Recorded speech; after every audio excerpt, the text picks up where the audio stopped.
வணக்கம் மீனராசி நண்பர்களே. இந்த புத்தாண்டின் தொடக்கத்தில் மனச்சுமை அதிகரிக்கலாம். ஆனால் கடக குருவின் சஞ்சார காலத்தில் அற்புதமான பலன்கள் கிடைக்கும். கற்பனைக்கு எட்டாத உயர்நிலை அடைய சந்தர்ப்பங்கள் கைகூடி வரும்.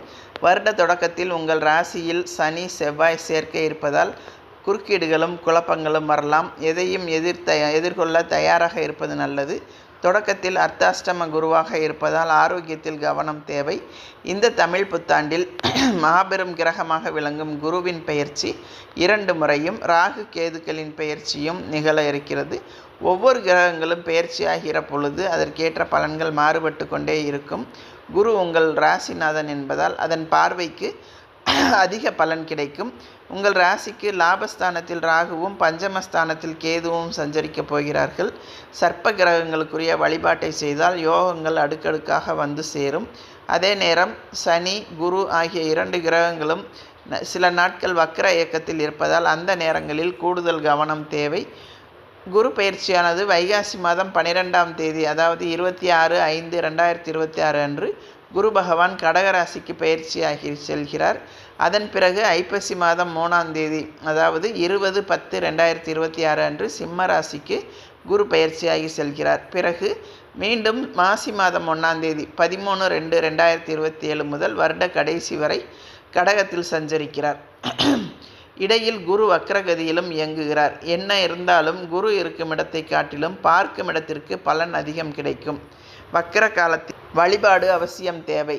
கடக குரு சஞ்சாரம். கடகராசியில் குரு உச்சம் பெறும் நேரம் பூர்வ புண்ணிய ஸ்தானம் பலம் பெறுகிறது. எனவே பூர்வ புண்ணியத்தின் பலனாக உங்களுக்கு என்னென்ன கிடைக்க வேண்டுமோ அவை அத்தனையும் கிடைக்கும்.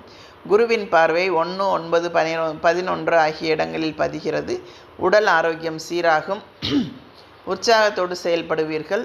தொழில் வளர்ச்சி மேலோங்கும். இதுவரை ரண சிகிச்சை செய்ய வேண்டும் என்று சொன்ன மருத்துவர்கள் இப்போது சாதாரண சிகிச்சையிலேயே நோயை குணப்படுத்தி விடுவார்கள். வாழ்க்கை தேவைகள் பூர்த்தியாகும் நேரம் இது. குருவின் பார்வை 9ஆம் இடத்தில் பதிவதால் பாக்கியஸ்தானம் பலம் பெறுகிறது. எனவே பொருளாதார நிலை திருப்தி தரும். புதிய முயற்சிகள் வெற்றி கிடைக்கும். பணிபுரியும் இடத்தில் உங்கள் கருத்துக்களை மேலதிகாரிகள் ஏற்றுக்கொள்வார்கள். துணிவும் தன்னம்பிக்கையும் கூடும். உத்தியோகத்தில் உங்களுக்கு தொல்லை கொடுத்து வந்த அதிகாரிகள் மாற்றப்படுவார்கள். நல்ல சந்தர்ப்பங்கள் பலவும் வந்து சேரும் நேரம் இது. குருவின் பார்வை 11ஆம் இடத்தில் பதிவதால் லாபஸ்தானம் புனிதமடைகிறது. தொழில் வளர்ச்சி திருப்தி தரும். புதிய ஒப்பந்தங்கள் அடுக்கடுக்காக வந்து சேரும். கிளை தொழில்கள் தொடங்கும் வாய்ப்புகள் உண்டாகும். விலகிச் சென்ற சொந்தங்கள் விரும்பி வந்து இணைவார்கள். குரு பார்வையை பலப்படுத்த வியாழக்கிழமை தோறும் குரு கவசம் பாடி குருவை வழிபடுவது நல்லது. சிம்ம குரு சஞ்சாரமாக இருக்கும்போது அதன் பார்வை 2, 10, 12 ஆகிய இடங்களில் பதிகிறது. உங்கள் ராசிநாதனாக குரு இருப்பதால் அவர் பெரிய அளவில் பாதிப்புகளை கொடுக்க மாட்டார். உங்கள் ராசிக்கு 6ஆம் இடத்தில் சஞ்சரிக்கும் குருவால் பகை அதிகரிக்கும். ஆதாயம் குறைவாக கிடைக்கும். மறைமுக எதிர்ப்புகள் கொஞ்சம் அதிகரிக்கும் நேரம் இது. குடும்பஸ்தானத்தை குரு பார்ப்பதால் குடும்ப முன்னேற்றம் கூடும். கொடுக்கல் வாங்கல்கள் ஒழுங்காகும். குழந்தைகளின் எதிர்கால நலன் குறித்து எடுத்த முயற்சிகளில் வெற்றி கிடைக்கும். குருவின் பார்வை 10ஆம் இடத்தில் பதிவதால் உத்தியோகத்தில் எதிர்பார்த்த ஊதிய உயர்வும் பதவி உயர்வும் கிடைக்கும். உயர் அதிகாரிகள் உங்கள் கருத்துக்களை ஏற்றுக்கொள்வார்கள். ஒரு சிலர் விருப்ப ஓய்வில் வெளிவந்து சுய தொழில் தொடங்கும் முயற்சியில் ஆர்வம் காட்டுவீர்கள். வருமான பற்றாக்குறை அகலும். பெற்றோர்களின் உடல் நலத்தில் கவனம் தேவை.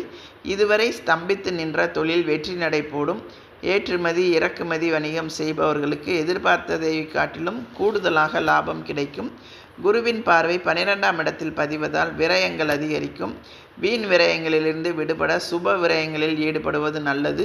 இல்லம் கட்டி குடியேறுவது, கட்டிய வீட்டை பழுது பார்ப்பது, கல்யாண சீர்வரிசை பொருட்கள் வாங்குவது போன்றவற்றில் கவனம் செலுத்தலாம். உத்தியோகம் மற்றும் தொழிலில் வரும் இடமாற்றங்கள் மன வருத்தத்தை உருவாக்கும். புதிய வாகனங்களை வாங்கி மகிழும் நேரம் இது. ராகு கேது பயிற்சி ஐப்பசி மாதம் 27ஆம் தேதி, அதாவது 13/11/2026 தேதி அன்று உங்கள் ராசிக்கு விரயஸ்தானத்தில் சஞ்சரித்து வந்த ராகு லாபஸ்தானத்திற்கு மாறி வருகிறார். 6இல் சஞ்சரித்து வந்த கேது பஞ்சமஸ்தானத்தில் வருகிறார். மகர ராகுவும் கடக கேதுவும் பலவிதமான மாற்றங்களை உங்களுக்கு வழங்கப் போகிறார்கள். மகர ராகுவின் ஆதிக்கத்தால் பொருளாதார நிலை உயரும். புதிய முயற்சிகளில் வெற்றி கிடைக்கும். எதிர்காலத்தை பற்றிய பயம் அகலும். இக்காலத்தில் கடல் தாண்டி செல்லவும் கை நிறைய சம்பாதிக்கும் யோகமும் நிறைய உண்டு.